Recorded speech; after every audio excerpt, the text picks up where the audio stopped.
Assalamu alaikum guys, this is me Senpai Gamer San. I'm your host Senpai. We are playing the game Transformania. So this is the horror text game book type of game which is decide your own adventure. It's a horror first of all. But I hope you guys enjoyed. I don't know the story. I didn't try this game. This is my first time I'm playing this game and I hope its full version is free. I hope so. I just download from Play Store which released in my country. Here we go. Transomnia, the game book. You will die 10 different ways. Okay. Gallery. Sonia, the trunk, etc. etc. Sick neck, chest. So these are the ways I died. Ah, neat. Here we go. Blizzard is the swirl in the streets of the Brooklyn. The street lantern cast yellow light resembling easels in the pitch dark night. Passerby pick up their pace with the collar of their coats. Curled up in such a weather, it's really better to stay inside. While looking at the homeless person huddled in the street lamp light, a thought crosses your mind. Settle the poor man isn't lucky to survive the freezing night. Sonia told you that even the East River is completely frozen. You trusted words, you haven't stepped outside the flat for 3 days. Ah. The fog spreading across the street sorry the fog spreading across the streets seems to be urging you to step away from the window and hide behind the thick silk curtain. Your wife stands at the threshold of the room, slightly hunched, shivering under her red robe. Despite the two electric heaters working at each end of the living room, you can feel the freezing drop with your feet and palms. Are you going to bed? Are you going to bed? Like every other night that week, you can feel resignation in the Sonia's question. You look at her for just a moment, but can't muster enough strange. Even the reassuring smile, you look away to the shadow outside. No, not yet. I will try to work a bit more. You go ahead. Ah, your wife calling you some chiki chiki bam bam, but you just ignore it. How to read the Transformania? Character sheets. Character sheets. Character sheet is the one of the four button in the menu of the three ben being key. Okay, agility will an indicator to your character ability to avoid the obstacles, skillfully use a weapon to keep himself from the danger. Will. Oh fuck. What about the will? Will and indicators of the character will resist to threat despite overwhelming fear. Life. Okay, sanity, an indicator of your mental health. Terrifying scenes you will witness are hard bear, and eventually you may lose your mind. The moment it becomes equal to zero, you die. Okay, alright then. That makes sense. Okay, save progress. As you read the game book, you will inevitably have to close. Okay, okay, alright then. Okay, alright. Can I save? Oh, I can't. Okay. Not now. You have to go. Where is it? Where is it? Where did I left? Are you going to bed? Oh man, I think I lost it. Oh man, what the fuck? There it is. Okay, you go ahead. You will work? Alright, but is there any point? The new guy is completely out of the print. Dark story publishing. Grab your first novel. The way a gold digger would put his hands on the nugget. They paid $200 to publish it as a 20th title of their series.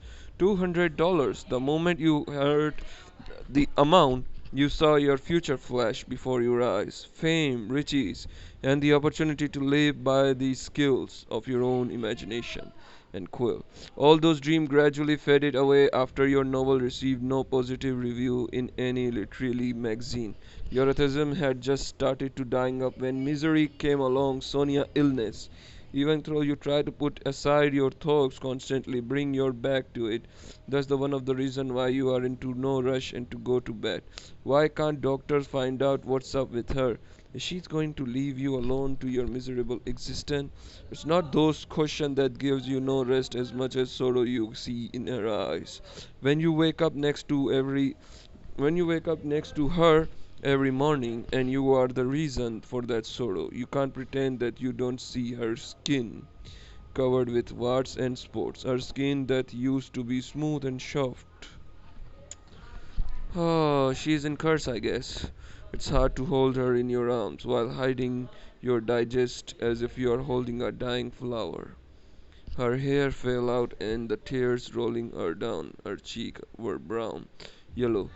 She also felt acute pains in her arms. Yet those symptoms were not enough to doctor to recognize the illness nor find a cure. It was obvious that Sonia needed you more than the next to her during those dark days, but what she didn't need was listening to your mooning about how do you lost your will to live. Oh, okay. That's her, I guess. I feel bad. I feel bad. Why did I read this story? The nightmare. They came after a. Okay, but what she didn't need listening to your. Okay, the nightmare. They came first. They came right after the first sign of illness. Every night Sonia appears in your dreams. Your dreams now wake me. Now wait. Are the reason why you always wake up hours before the sunrise. Every time you hold your breath and your first reaction is to touch her, make sure she sleep next to you, but then you wrench your hand away afraid you may catch her illness. You can't take it anymore since you were a child. You had a phobia of bacteria and viruses penetrating your body and slowly killing you. Contracting those bacteria and viruses terrify you. Well, it is tough for someone in your physical condition, someone who immediately ends up with a sore throat and rashes, even with the slightest change in the weather. Every night of you pluck up all your courage, and when you go to bed next to your wife, infected with the God knows what, is that the same God who now gives you the strange head for the bedroom? It's useless trying to write tonight. You feel exhausted. Hopefully, this will help you to fall asleep, immediately cutting you away from the worries, but even for a little while. You quickly close the door behind you. The darkness embracing the room doesn't hamper you from making your way to the bed because you know the layout of the furniture by heart. The quiet, wheezy breathing of Sonia tells you she's asleep. She didn't have that wheeze before the illness. Oh fuck. It's so terrifying freezing in here that you go under the ice cold sheet with your clothes. You lay on your back, arms stretched along your body, eyes staring up in the dark, and for the 100th time, you wonder what new therapy there is to help Sonia. In August, one of the few hundred friends suggested that you visited some old man in the Queens, who is said to be healer and the descendant of the Indian shamans from the northern wood. What an idiot! A shaman? Old man Queens who is said to be a healer and the descendant of the Indian shaman. What an idiot. His confidence and naivety cost you dearly back then. You still fume when you remember that you even considered including him in your latest novel. You don't want to recall the story. You turn on one side trying to fall asleep. Oddly enough, this time, your eyelids grow heavy fast. What the fuck? Agility 3, strength 3, will 3. Okay, this dream where your adventure takes place obey the same physical law of the real world, at least the regard of this character is which you will recreate. There are three methods of strength, agility, and will. Often you will need to make a checks against them during any physical spiritual trials you encounter. Okay, psychic, 7. Same HP of the sanity bars from the character sheet. On the other hand, you have two additional indicators of your health and sanity. Your life indicator decreases if you are physically injured or weakened in your sleep, and your sanity in the situation of tension or fear. If at any time during the adventure your health points or sanity reach 0, your character will die. So I will die in both sides. Oh. Roll 2 dice to determine the value of strange. Your strange dice result, your strange. Oh man, this is fucked. 5, 4, 5, 4, 5, 4, 5, 4, 5. Shit, that was close. My strange is 5. Roll dice determine the value of your strange. Am I? Roll dice determine your value of your agility. 4, 5, 4, 5, 4, 5, 4, 5, 4. Whew, that was close. Your agility is 5. Roll dice which will determine the value of your will. Shit. 9. Your will is 2. Roll dice determine the value of your 5, 4, 5, 4, 5, 4, 5. 1. 20. Wait, what? So if I do the same, I will get something. Sanity. Right. 6, 16. Oh man, my sanity's got minus. The Victorian house of the Sonia parents deadly. Okay, what is this? 5, 5, 2 will. 20 HP, 16 sanity. Oh, fuck you, man. Okay, let's see. The Victorian house of the Sonia parents is deadly silent. Never has the living rocked room as so deserted with the spiral staircase supported by the solid stone pillar and the collection of the biblical statues. The last time you were here, there were lot of citrus trees and greenery, but the house owners must have thrown them away. The door open upstairs and interrupt your thoughts. I want a hard game, man. I already told you what kind of game try to play, dude. I told you try to play Goblin Slay. Okay, here we go. You seem to hear a soft voices upstairs like an echo of the distant conversation. A door opens upstairs and interrupts your thoughts. Light comes through much bigger than the one seeping through the bare window. You wait, but no one goes out. You seem to hear a soft voices upstairs like an echo of the distance. This whole thing is odd. Your wife's parents are conservative people who don't appreciate surprise at all. And where the heck is Sonia? You suppose you entered the house with her but aren't quite sure. Perhaps she went ahead of you and entered the house while you were busy admiring the rose in the magnificent flower garden at the front. If so, she would have waited for you before she went to her parents. You head for the staircase that leads the second floor. You go outside and check she's there or not. You call for wife. Your voices echo across the great hall dying down. Somewhere near the ceiling you didn't get response, nor does anyone appears, but the conversation upstairs stops. Suddenly you hear the noise from the other side of the door to your left.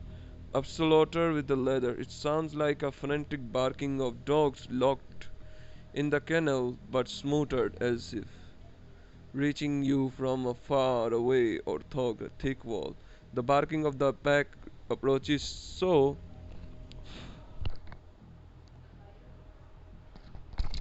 the barking of the pack approaching so rapidly that you can imagine those dogs throwing themselves at the door and shredding at their fangs. You are just about to run the other way when it grows quiet. Cold sweat breaks out of your forehead and you tremble as you wait for the barking to start again. However, not a sound comes. You lost one sanity. God damn it! There are few possible explanations, but most of the plausible one is that those were Sonia's parents. Doberman which they purchased recently to keep the mansion safe from burglars. The only way to find out is to open the door. Your legs are shaking as you approach. You choose curiosity over the conscience. Did I lost anything? Oh, I didn't. Cool. I wish I can save this game, man. This game is really amazing. Right above the door handle, there is an engraved metal orange ornament of the gargoyle head. Its presence is quite unusual because, as far as you know, Sonia's mother, she wouldn't stand such a things in her house. You shrug and slowly open the door. There is a long corridor covered by the fitted carpet. The light comes from the lamp with the wicker lampshades. The floor is pocked with many old black stains, but nothing can stop you from going down this mysterious corridor whose existence you have never been aware of. The corridor leads you to the small dark room with no windows illuminated only by the candles in the rusty saucer. What? A huge bookcase takes up a whole wall. Its shelves are full of perfectly aligned books. You suspect Sonia pedantic father has something to do with it. In stark contrast, wooden cases of wine, hard liquids, and all sorts of spirits have been erratically scattered on the floor. Stark contrast? What? Is this a Iron Man daughter? On the distant wall, there is a built in the fireplace that hasn't been lit for a long time. A metal grate and the poker lie next to it. A few armchairs, complete with furnishing of this unusual. You examine the fireplace. No, it will scare me. You take a look in the bookcase. Okay, here we go. All the books have a leather binding in the bags of the dark brown. Natural science of poetry, anthropology, art. There's a variety of the topics, but none of the books provokes your interest enough to take it off the shelf and have a closer look. What? Agility. Squatting down, you examine the bottom shelf when all of a sudden yellow gas sprout from inside two of the books and you inhale. A fit of coughing chokes you, and you barely manage to take a breath. Your eyes are burning as the hastily rub them with the edge of your sleeve. Floundering in panic, you accidentally overturn the whole bookcase. Oh, fuck. Ah, how much I need? 5? Greater than 5. 6. Finally. If it is equal to or greater than 8, you manage to jump aside. If the result is lower than 8, the book crashes down on you. Oh fuck, that's horrible. Lower than 8, so it has to be greater than 8. Okay, I manage. Okay, your fast reaction saves your life, but the bookcase collapses onto your right ankle. The pain is mind blowing. Your loss is 5 points. God damn it. Eventually, you manage to squeeze your leg out and start rubbing it mercilessly. It isn't broken. You even manage to stand up, clenching your teeth. Books have scattered all over the room, but most of them have piled around of have fallen books. The pain has subsided. You can look around the room, hoping it doesn't hide any other dangers. Okay. You take closer look at the bottle cases. You take out a few dusty bottles which Sonia's father seems to have stored for the ages. French red wine from 1913. Another round of bottle containing a dark liquid with no label, a bottle of the Alberta whiskey, some bourbon. You feel a little bit like a thief while remembering throw those treasure in their wooden crates, each costing a small fortune. When you try to pick one of the bottle, there is some unexpected resistance before you even manage to move it all the way through. It seems stuck between the others, so you decide to simply push it back. When surprisingly, it triggers the hidden mechanism. You slowly step back, incredulous, the case containing the crates of the bottles. Move aside with a loud crack and reveal the secret wooden door in the wall. Behind, something stronger than curiosity urges you to see where the door leads. Opening it lets brighter daylight into the room. Lead by your wish to get far away from the mansion, but also the enjoy the warm sun and fresh air. You hurry out the mansion, wasting no time to close a small wooden door behind you. You hurry down the unwind road and leave the mansion far behind you. The initial feeling of relief quickly gives you way to worry about Sonia's condition. You are sure that King Witch has the cure for her survival. You also sure that very soon you will be in mortal danger. From the top of the oh From the top in the next hill you climb, the town appears to consist no more than a 30 hours. It's changed a lot since you last visited. The dirt road cuts and it turns into the furrowed street, which divides into town too, just like those coal miner villages that can still seen in the west. When you came to think of the king, which really looks nothing like an old self, these windows and doors of all houses being boarded up with the planks. You can't recognize any of them. Even the double door of the only bar has been sealed off. You try to find in the way. Huh. The planks have been nailed to the back of the front door wings so they can stop anyone who tries to enter the bar. You knock and then you hear a voice from the other side. All right, let him in. I saw him through the window. Suddenly the plank disappeared. You push the wings You push the wings and find yourself in the saloon that's disproportionately big compared to size of the building from the outside. The saloon is stuffed with if the whole Kingswich has gathered in it, everyone is dressed very oddly. They rather look like a people from the city. Most of them are talking to each other in the group and no one seems to notice your entrance. A few men cleaning their rifles, others have gathered around casks and pins in the hands. You recognize a couple of familiar faces. What? Okay, they are a gangster.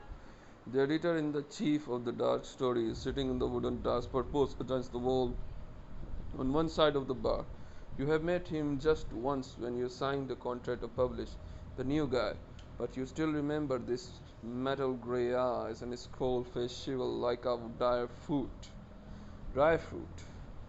There's a lot of newspapers scattered on his desk, and he discussed something about two other men wearing a black mats. Nearby, sitting in the stool, is August.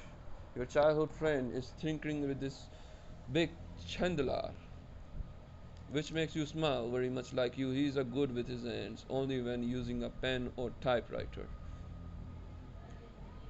In one of the corners, you see Sonia. She's having lively a chat with one of your girlfriends from the school, Ellen Goldberg. You haven't seen Ellen for a long time, however, your attention reverted on your wife, who now looks fresh and full life. You approach your wife. You approach the publisher. You start conversation with August. You approach your wife. What the hell? What kind of game is this, man? The two women stop talking and you turn to you, smile widely. Elaine looks much younger than Sonia, which a bit of odd since they should be same age. After all, different between your wife age is you're just 3 months. Your presence here doesn't surprise them all, although you can't understand how Sonia made it from here. Parents mentioned before you. Her happy eyes and lively voice contrast with her condition for the last few weeks. Has she pretended to be ill? Has she recovered without telling you? Or have you been taking her condition far too seriously? Why are you so quiet? Sonia asked you in jolly voice. You remember Ellen, right? Yes, of course. You too, Ellen. You haven't changed from back when we went to the school in Hope Street, but I don't recall introducing you to each other. I can see you are still as shy as used to be, replies to a young woman smiling at Sonia. Smiling at Sonia. Sonia, sorry. You don't know what to say, so you change the subject. Why are these so many people here? They told us gather up. Sonia shrugs. You better ask the boss. He's still at the cover. She nods in the direction of the magazine editor who hasn't moved from his desk. Okay, you take her advice. The moment you go closer to the desk, meet some exotic tree, the three men spin around, clearly displeased that someone interrupt their conversation. However, your publisher expression soften when he recognizes you. He sends away the two other. After they moved far enough, her rest his fist. Oh, sorry. He rests his fist on the desk and turns to you. Right on time. We need a man like you if you know how to use a rifle. Take one of the free position. Otherwise, I still need some man to bring a dynamite before it's too dark to go out. Pete and Bob and Ripper are ready to set off. Um, are you sure you are not taking me for someone else? Of course I'm sure.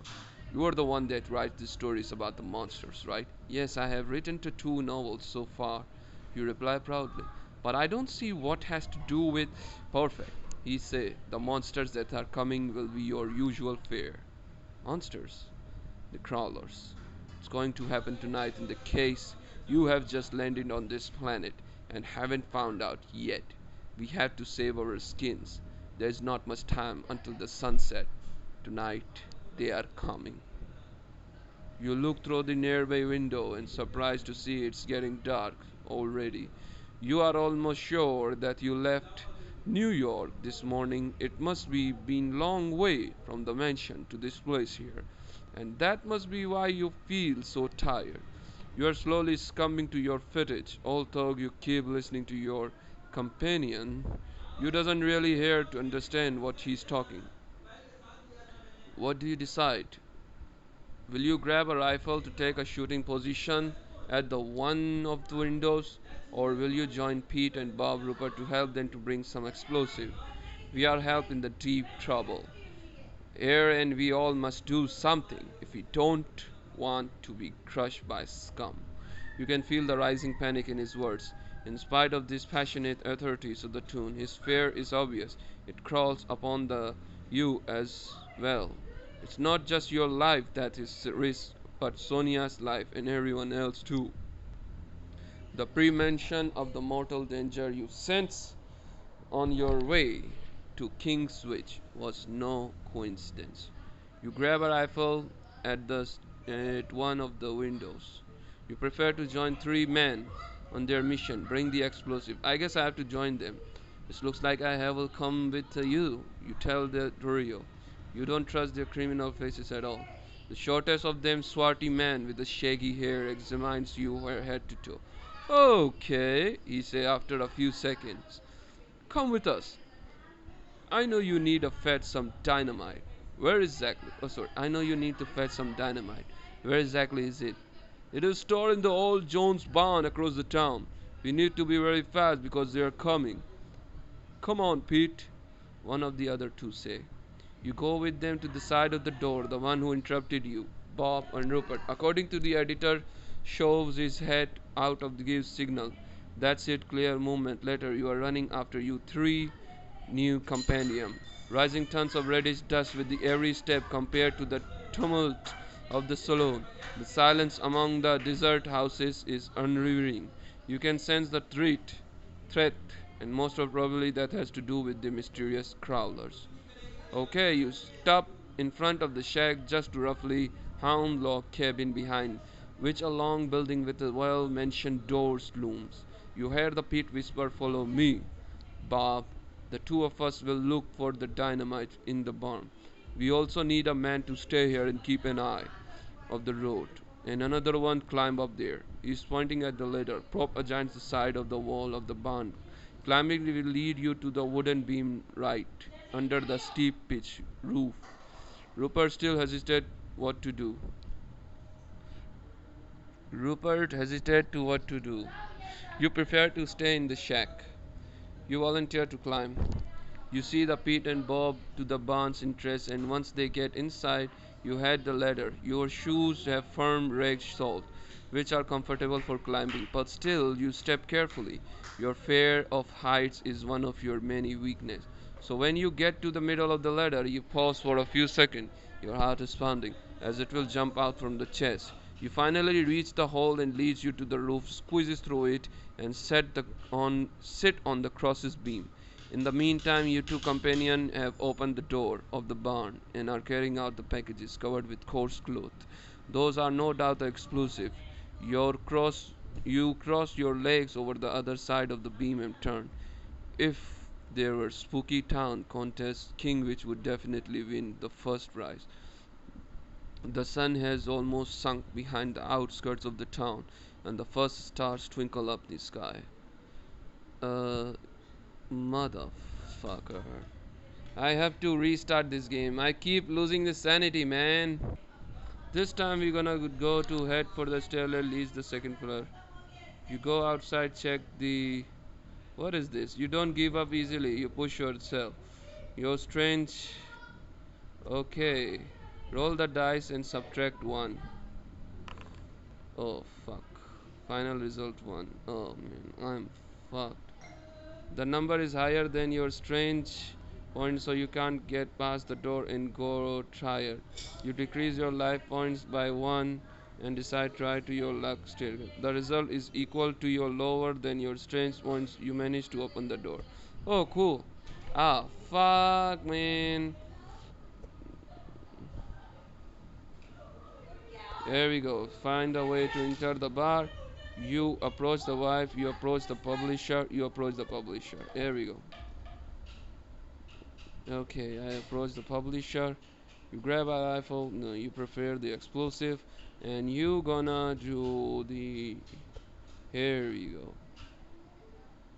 Ah, man, I still lost. Why? You can feel the pearls of trading in the town. Okay. You find a new item. The kitchen knife has been added in your inventory. Oh, cool.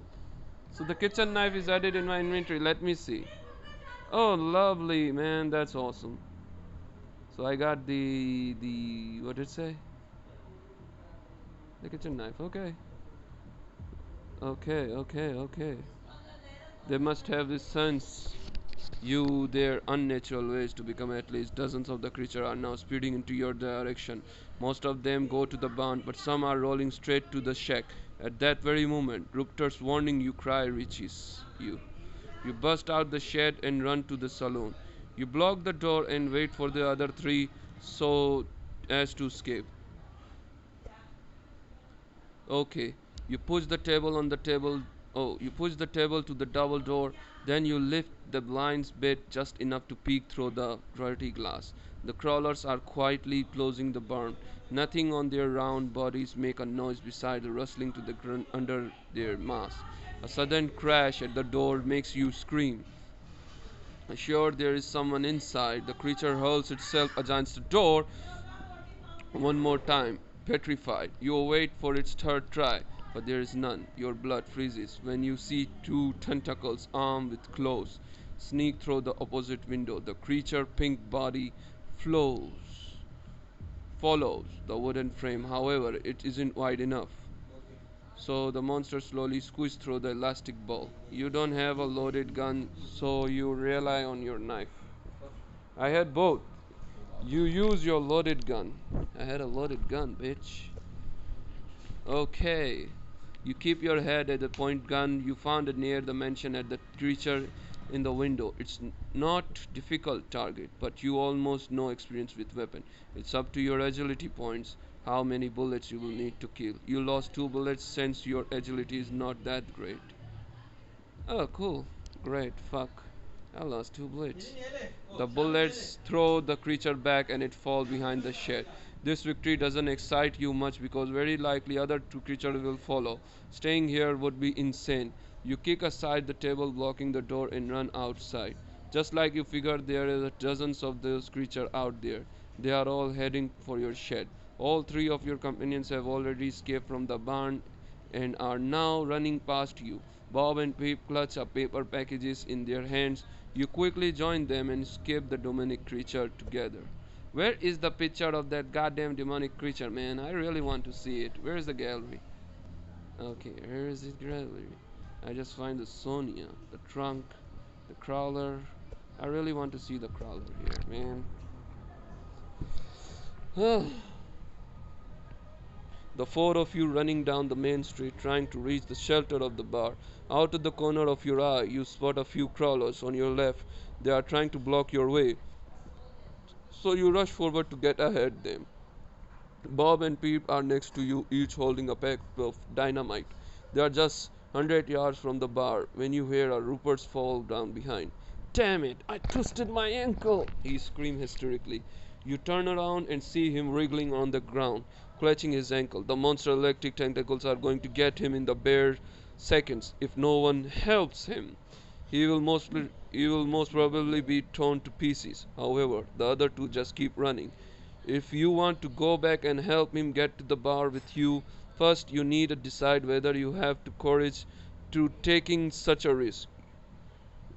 You try to save him. Buoyed up by heroic enthusiasm, you stood up and around the face of the demonic horde. A distant voice whispered that Rupert and you will never be able to reach a bar together, but it's too late to change your mind. You give a Rupert hand and pull him while he keeps screaming with pain. Just as you have wristed him against your shoulder, the monster pounds on you and brings you down. You try to fight them with your bare hands, but you are helpless before those tentacles and their sharp claws. One of your legs has slipped out of the blanket and you wake up shivering with cold. You definitely don't regret the low temperature of room is better than the last nightmare. It was even more terrifying than the previous ones. You have never had a realistic dream. It takes you a few seconds you realize you are on bed, not in Sonia parents. Not at a Sonia parents. Sonia. Alarm you turn around, your sudden movement doesn't wake her. You feel like your dream is still playing in front of your eyes, and you see relief after you make sure your wife is under blanket. You get into your slippers and sit in the bed, within in pain. All your muscles feel weak, that you have propped one hand against the wall of keep yourself from falling down. This must be all people feel every morning.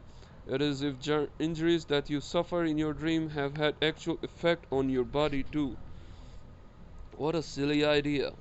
You think as the pain slowly subsides.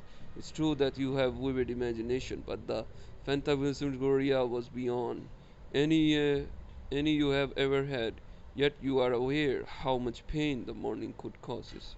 One step at a time you go to the living room, the curtains in the drawn, but because they are not wide enough, the moon throws dim light on the walls and the furniture. You are perched, so you go right to the sink. The moment you turn, squeaking taps, water flows you. You heard a step behind. You swirl around with the plate. Pale face, you can distinguish the person's silhouette in the poor light, and something heavy hits your head. You slump down on your knees before you faint. You see your attacker lean over you. Glue slime drips on your neck. The pain is too strong and you fall forever, lost in the darkness. Oh man, damn it. You lose all your game data. I already lost it. Man, how could I die? Why did I dying? Now I need to do it again. Determine the value of your strength. 6. Wait! I have to play this again. Oh man, this is frustrating.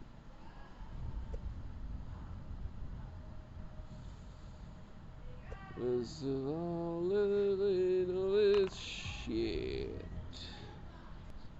Okay, you head to the stair. You go outside. You head to the stair, leads the second floor.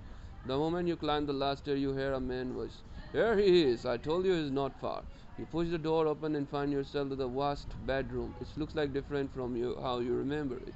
It used to be more boudoir, where Sonia's mother kept her fabrics and her unusual collection of the perfume. It seems the room in the mansion have changed their factions since you last visited. After all, you don't come across her parents as often she does. The sight of your love fills you with the relief. Not that was a risk to lose her, but you still feel as if a great burden has come off your shoulder. She sits in the red armchair, almost completely hidden. Her eyes stare emptily at the opposite blank wall. She doesn't even turn them to you when you enter the room. Miss and Mr. Sharp is elderly couple in their 70s.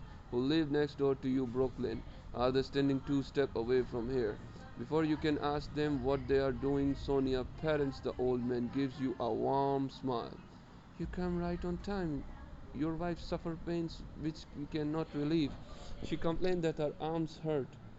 I thought it would be rheumatism.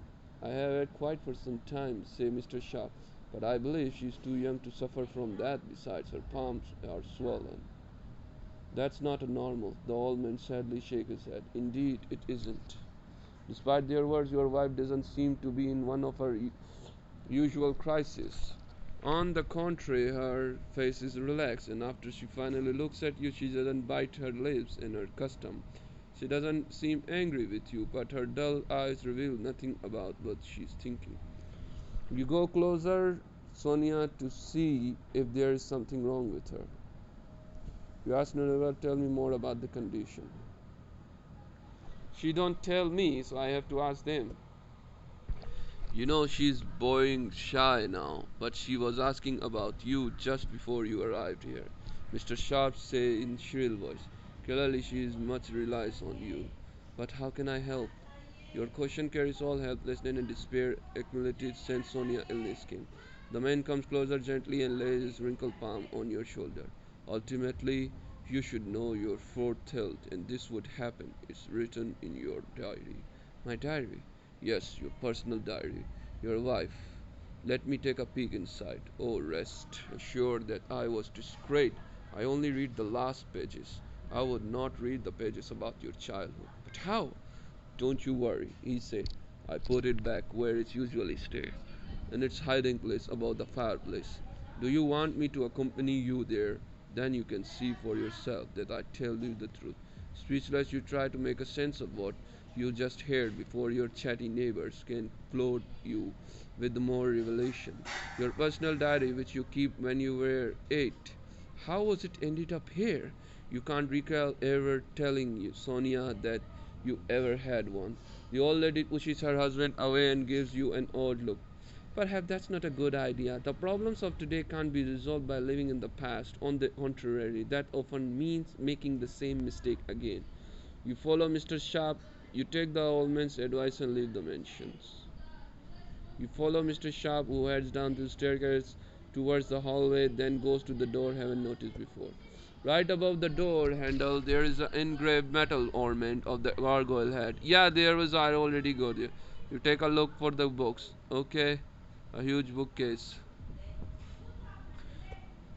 You examine the fireplace. You have been neatly swept after the last use, because there is not a spot of soft left on your hands. When you open its fender, this way it will be much easier to examine it. You squat and run your finger over the bricks and cracks between them, but find nothing. If there is someone else with you, your attention immediately drawn to him. You turn around to ask your neighbor about the diary, but it's Sonia's father standing there in his street. His long upcut mustache and steep sideburns seem to hypnotize you. Time slows down as you look at each other silently. Then he raises his hairy hand and points the fireplace. You see one of the bricks shift, scrap, and way open, and you fall down to reveal a book with leathery binding hidden inside. You squat and take your old diary with shaky hands. It is real. You carefully turn its pages, poorly stitched and hamstring. Your father-in-law comes closer. You found a new item, a diary. God damn it. You found what you were looking for. Now get out of here and save my daughter. You stand up and clutching the diary to your chest. Sonia's father has always irritated you with his attitude, his sharp words, and mostly with his inexplicable hostility to your respectful behavior. He never really liked you. Even his blessing for your wedding he gave quite unwillingly. Did you steal my diary and hide it here? I am very sure I keep it in my desk, Brooklyn. Enough of your explanation. A coward is as usual, but now you don't have minute to waste. Do what you have and cure her, because this is all your fault. If Sonia dies, I promise you I'll make sure you follow her. You step back. You step back towards the wall, scared by the wild fire in his eyes. He pivots the other way to goes to the bottle crates and bends down and swallows the bottle without taking out its place. This activity is another secret mechanism which stirs the wooden shelves. With a loud creak, the bookcase moves aside to reveal a small wooden door. Go, he says, pointing at the new exit. Go to the village and find the way to fix your mistake. But what have I done? You scream, fighting back tears. He doesn't answer, merely knitting his bushy eye. Bushy eyes. The opening of a door lets a bright light in, led not only by the desire to get far away from the Sonia father, but also by the wish to enjoy the warm sun and fresh air.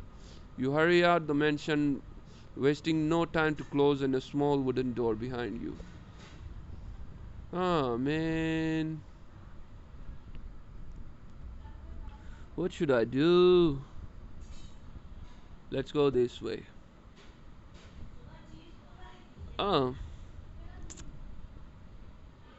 Uh. Fuck it. Okay. You grab a rifle, stand at the one of the windows. All men stone face have divided into pairs and taken their places at the windows. The windows are wide enough to let them shoot without getting each other's way. The only spot left in the next tough bearded block who covers the window on your left. He got an illicit cigarette in the corner of his mouth.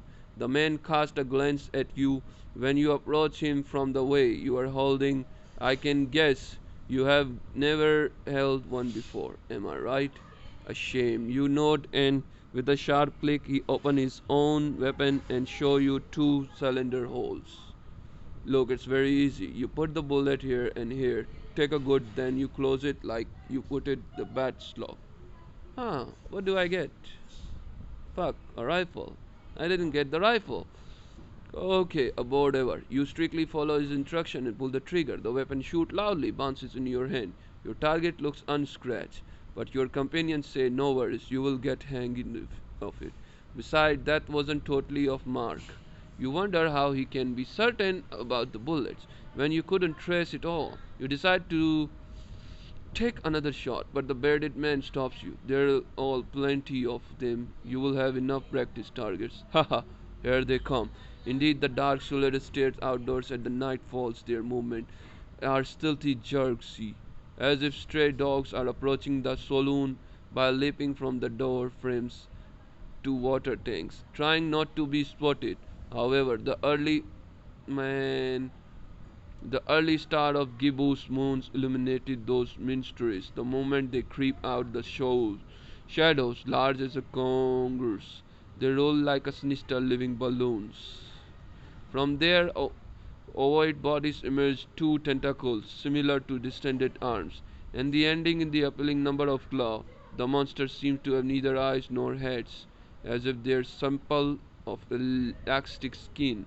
It is spin, repugnates like a pig of an earthworm.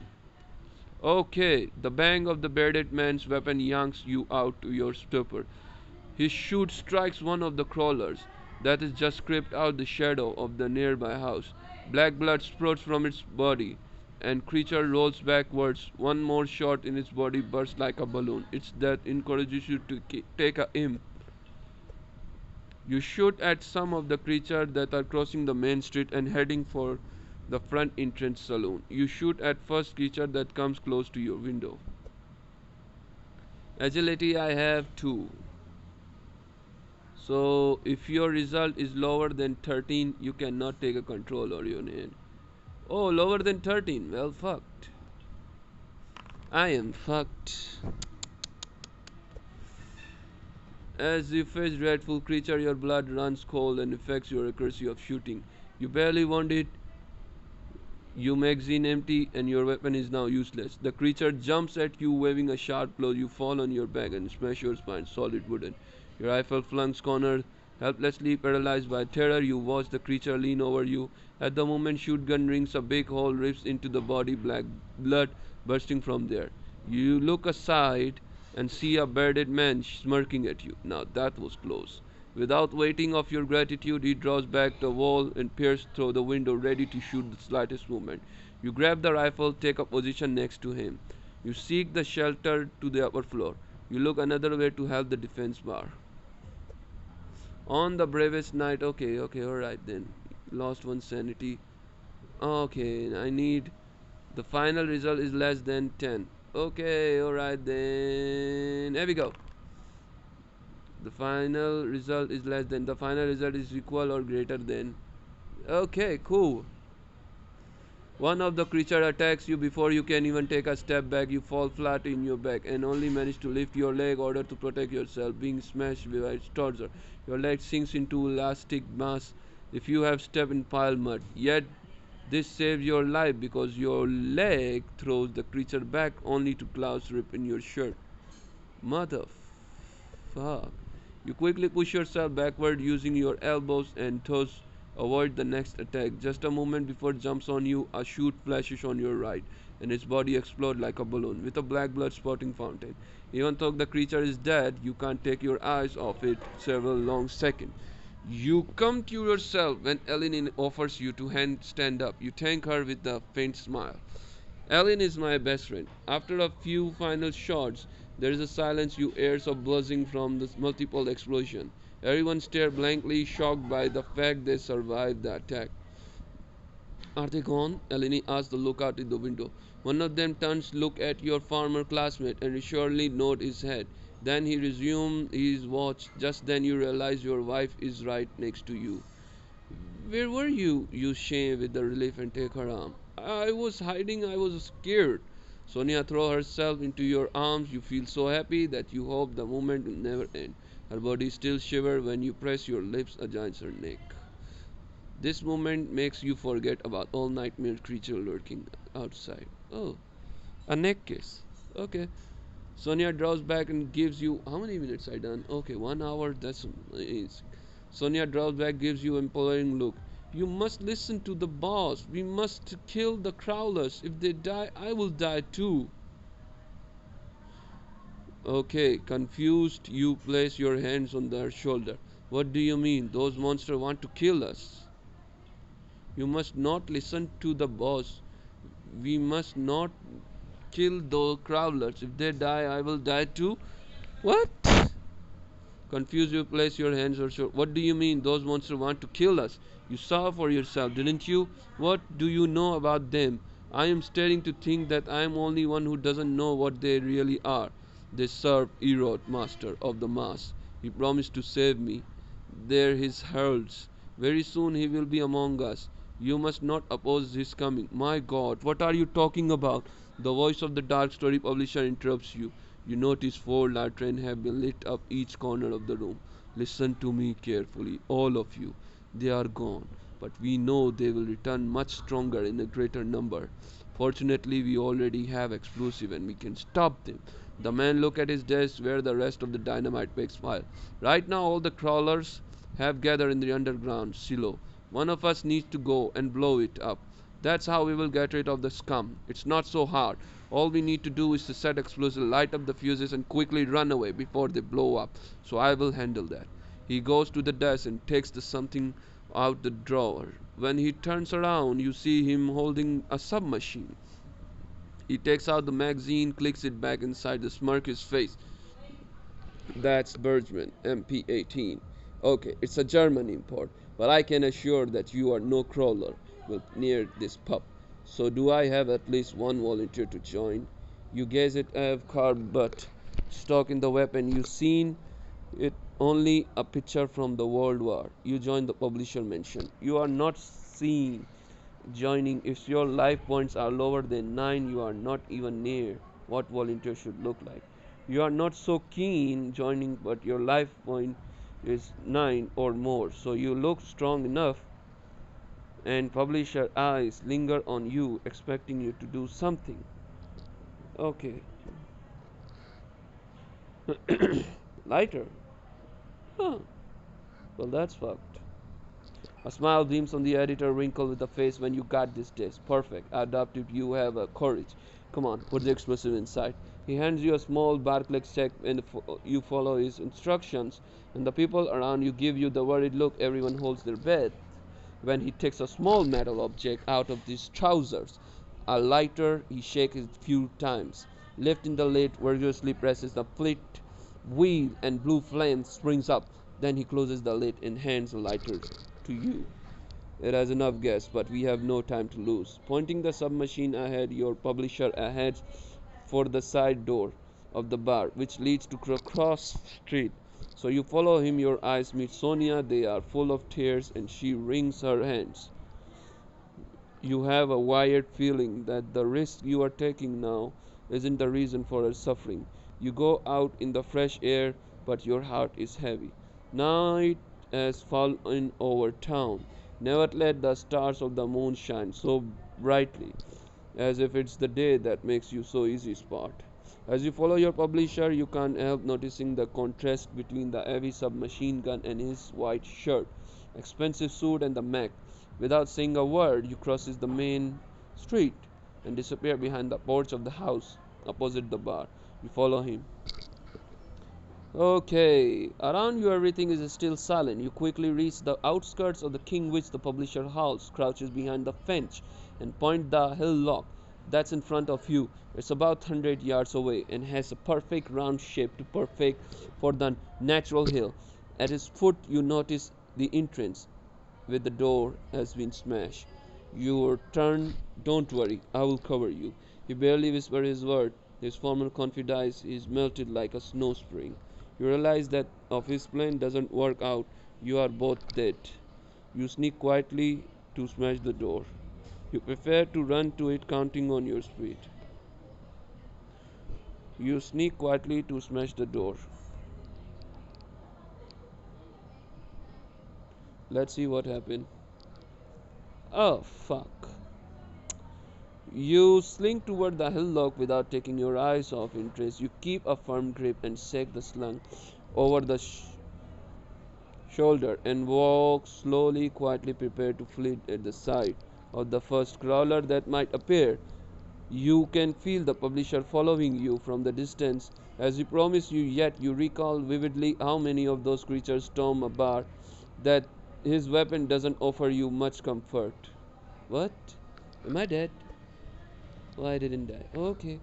A few yards from the door, you cast a glance behind. Your companion has stopped midway and is pointing the muzzle of his gun at the entrance. You put the sack on the ground and take 4 bundles out, each consisting dozen of dynamite sticks. The fuses are intertwined. You manage to take all 4 of them in one hand, and your other hand holds the lighter. You sneak the door. It's dark and quiet inside. You discern the conference empty, the tunnel that's going further down and seem deserted. If the creatures are here, they must be quite deeper. That's where the Kingswich ground store. You set the whole pile of explosives near the tunnel entrance and light their fuses. You prefer to go further in illuminating your way with the lighter. How about the set whole pile of explosives near the entrance? You set the whole pile of the explosives near the tunnel entrance and light their fuses. How about that? While you're losing the strings out the sticks dynamite, you cast the glances of the tunnel. You expect the crawler to jump at any moment. Your shaky hands arrange the explosive equal distance from each other. Afterward, you take the fuse that connects them out of the entrance.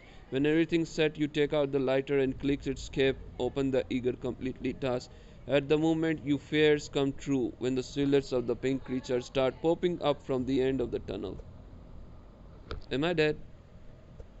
No, I didn't die. Okay.